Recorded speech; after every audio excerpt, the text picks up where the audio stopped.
Hello everybody, my name is Slavik, and today I would like to try and persuade you all to stop procrastinating. Okay, so though very common among college students and students in general, procrastination causes a lot of health issues and problems with school, especially schoolwork. Think of the time when you came into a class and your teacher, your professor gave you an assignment to do, and you knew that it was a very big assignment and it probably takes a lot of time, and you come home and you're thinking, alright, right away I'll start working on this assignment, right? Probably not. That usually doesn't happen. It doesn't happen to me. We usually tend to think that we have much more time than we actually do, and we leave it off for later. And right now I'd like to show you a video about procrastination.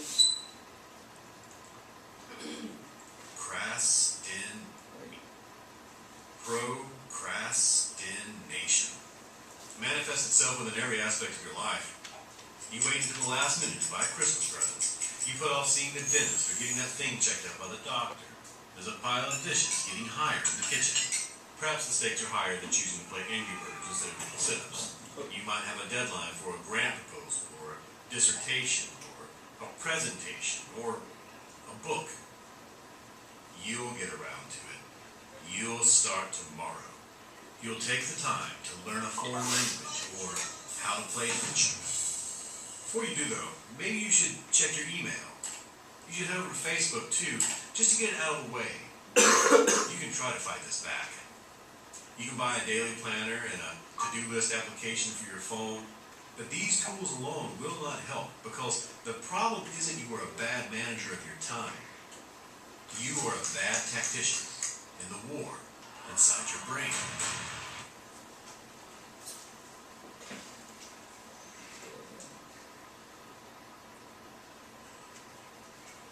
Okay, so as the video said, that the war is inside your brain, and I'd like to show some slides just about procrastination. This one, it says, if you're planning to do something today, don't do it. You'll have nothing to do tomorrow.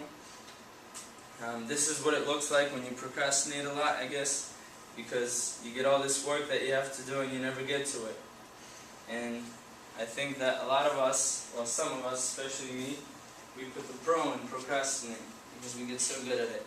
And I think that this is relevant to all of us because we're all college students and we tend to procrastinate. And there are statistics that students, that at least 95% of them tend to procrastinate sometimes, and about 52% always procrastinate. And so I believe that procrastination causes damage to all of us. Today I will be speaking about what procrastination does to us, how to stop procrastinating, and the benefits of the non-procrastination life. So first I will be talking about what procrastination does to us. Procrastination affects us negatively, as studies have shown, in some areas of our life. First off, as In-hee Seo, some Korean guy, in his article, The Relationship Among Procrastination, Flow, and Academic Achievement, he said that schoolwork, your grades tend to drop when you procrastinate. Think of the time when you had some essay due and you said, oh, I'll do it later, and then the deadline comes up and you're staying up to like 2 a.m. in the morning and you barely get it done. Next day you come into class, you hand it in, you feel relieved, you feel good about finishing the work. But then a while some time passes and your professor gives you back the paper and you get a C in it, and you're thinking, what the heck is wrong with this professor? I stayed up till like 2 trying to do my work. But that is because we tend to procrastinate. And second, Fushia Sirius, in her article, I'll Look After My Health Later, she says that procrastination causes a lot of stress. Because when we know that we have things to do and we don't do it, and the deadline gets even closer and closer, we get even more and more stressed out. So I've just talked about what procrastination does to us, but there's good news. Procrastination is curable, and I would like to share some tips about how to not procrastinate. So first off, Karen Castland, in her article Procrastination, Homework Edition, she says that first, what you need to do is disconnect. Turn off all your devices, your phone, your CD player, whatever you do, your MP3 player, whatever you do, your iPod, just turn it all off, and next, focus on just one task. Because when you're trying to focus on just one task and then you get distracted by some device, like a text message, you always have to go back and answer it, or some music, there comes a song which you don't like, so you have to go back to that iPod or something and you have to change the song and you get distracted and you can't do your work correctly. Eric Nagorny in Hurry Up and Procrastinate, he says that you should give yourself a reward for doing your work. Or if you don't do your work, you give yourself a negative reward. For instance, a slap.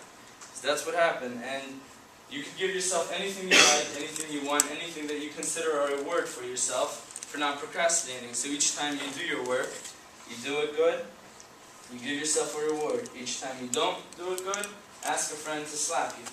And each time you procrastinate, and that will help you. Okay, so now I've just told you how to stop procrastinating. And I will go on to say the benefits of a life without procrastination.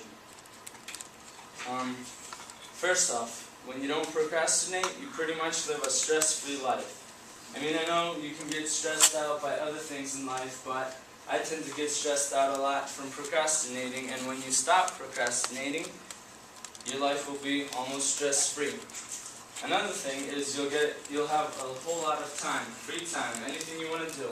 For instance, there are times when my friends go out somewhere or play some sports or something, and I can't do it because I left my work off to like the last day, and now I can't go out and just hang out with my friends. Or there are even times when I have so much work in school and college that I leave for like the last days, that I can't even go to work. I have to tell my boss that I can't go to work today because I have too much schoolwork to do.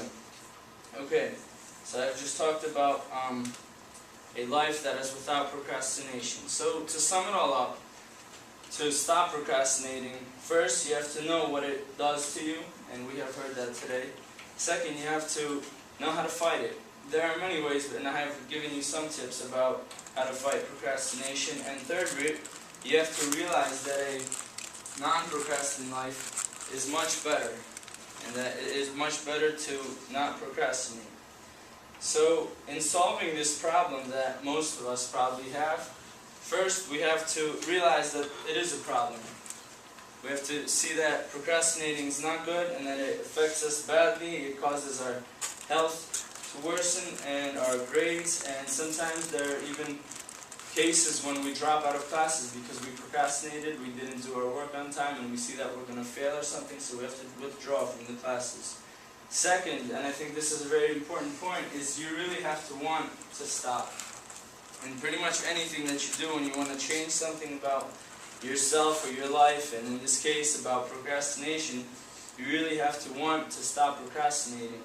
And third, you should watch videos, some motivational videos. There are a lot of them on YouTube and just on the website that you get motivated from them. Also, you should have some role models that help you and that they encourage you and they motivate you to do things so you don't procrastinate. And well, I'm trying to work for myself. I'm trying to work on not procrastinating, and I hope that this helped you as well. If you have a problem with procrastination, and you will realize that procrastination is curable and that we should all stop procrastinating and do our work on time. And thank you for your attention.